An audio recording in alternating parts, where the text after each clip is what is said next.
अब इसके बाद है प्राकृतिक संख्या के बाद है अगला पूर्ण संख्या।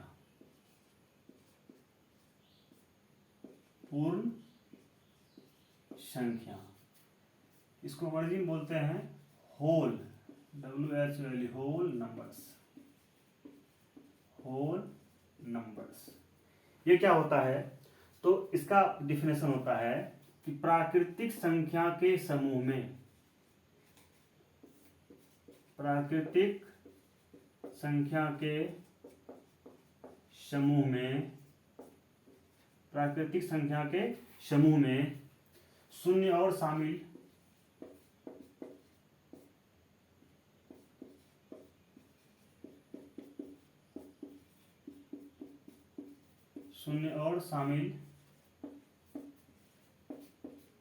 कर देने से पूर्ण संख्या का समूह बनता है। पूर्ण संख्या का समूह बनता है। पूर्ण संख्या का समूह बनता है। जैसे परिभाषा से स्पष्ट है, प्राकृतिक या प्राकृतिक संख्या के समूह में शून्य और शामिल कर देने से पूर्ण संख्या का समूह बनता है। जैसे, तो पहले क्या लिखना हम लोगों को? प्राकृतिक संख्या। तो प्राकृतिक संख्या ठीक से पहले बताया कि क्या होता है, तो गिनती की संख्या को प्राकृतिक संख्या कहते हैं। तो गिनती कहाँ शुरू होता है? तो एक से। कहाँ पे अंत होता है? अंत होता ही नहीं है। तो कहने का ये अर्थ है प्राकृतिक संख्या, प्राकृतिक संख्या किसे कहते हैं? तो गिनती की संख्या, गिनती कहाँ शुरू होता है? तो एक से। 1 2 3 4 5 6 7 8। गिनती के संख्या में, है ना, गिनती की संख्या को प्राकृतिक संख्या कहते हैं। तो प्राकृतिक संख्या के समूह में शून्य और शामिल कर दें, इसमें खाली एक को बढ़ा देंगे शून्य।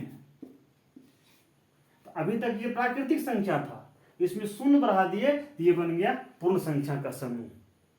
ठीक है। तो अब क्या है यहाँ पे कि सबसे छोटी और सबसे बड़ी। तो पहले इतना स्पष्ट है कि ये प्राकृतिक संख्या था, ये क्या था? प्राकृतिक संख्या था। ये क्या था? प्राकृतिक संख्या था। इसमें हमने जोड़ दिया शून्य को, तो अब ये क्या बन गया है? पूर्ण संख्या बन गया। ये क्या बन गया? पूर्ण संख्या बन गया।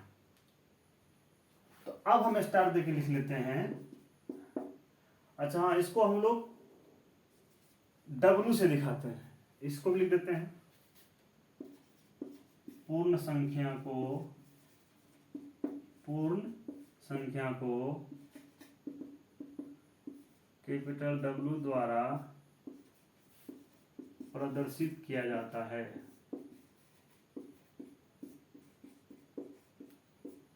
प्रदर्शित किया जाता है। दूसरा पॉइंट लिखेंगे हम लोग, सबसे छोटी पूर्ण संख्या। सबसे छोटी पूर्ण संख्या। तो सबसे छोटा इसमें कौन सा हो जाएगा? पहला वाला शून्य। सबसे छोटी पूर्ण संख्या शून्य होता है। शून्य होता है। और सबसे छोटी पूर्ण संख्या शून्य होता है। और सबसे बड़ी पूर्ण संख्या, सबसे बड़ी पूर्ण संख्या। पूर्ण संख्या बनता कैसे है? प्राकृतिक संख्या में शून्य डालने से। प्राकृतिक संख्या में शून्य डाल देते हैं तो क्या बन जाता है? पूर्ण संख्या बन जाता है। तो हम इससे पहले टॉपिक में जब हम प्राकृतिक संख्या पढ़ रहे थे उस समय हम बताए थे कि सबसे छोटी प्राकृतिक संख्या 1 है और सबसे बड़ी प्राकृतिक संख्या होता ही नहीं है, अनंत है। तो उसी में प्राकृतिक संख्या में ही न शून्य बढ़ा है तो क्या बन गया है? पूर्ण संख्या का समूह बन गया है। तो जब प्राकृतिक संख्या का अंत नहीं है और उसमें खाली शून्य बढ़ा है तो पूर्ण संख्या का भी सबसे बड़ी क्या हो जाएगा? नहीं होगा, अनंत होगा। तो वही लिख देते हैं, जब प्राकृतिक का ही सबसे बड़ी संख्या होता ही नहीं है, अनंत है या अनंत कहें, तो उसी में शून्य बढ़ा है, खाली शून्य बढ़ा है तो उसका बड़ी क्या हो जाएगा? अनंत ही हो जाएगा। तो सबसे बड़ी पूर्ण संख्या अनंत है, यानी जिसका अंत ही नहीं है या नहीं होता है या संभव नहीं है। चलिए इसका स्क्रीनशॉट लीजिए, फिर हम इसे आगे बताते हैं।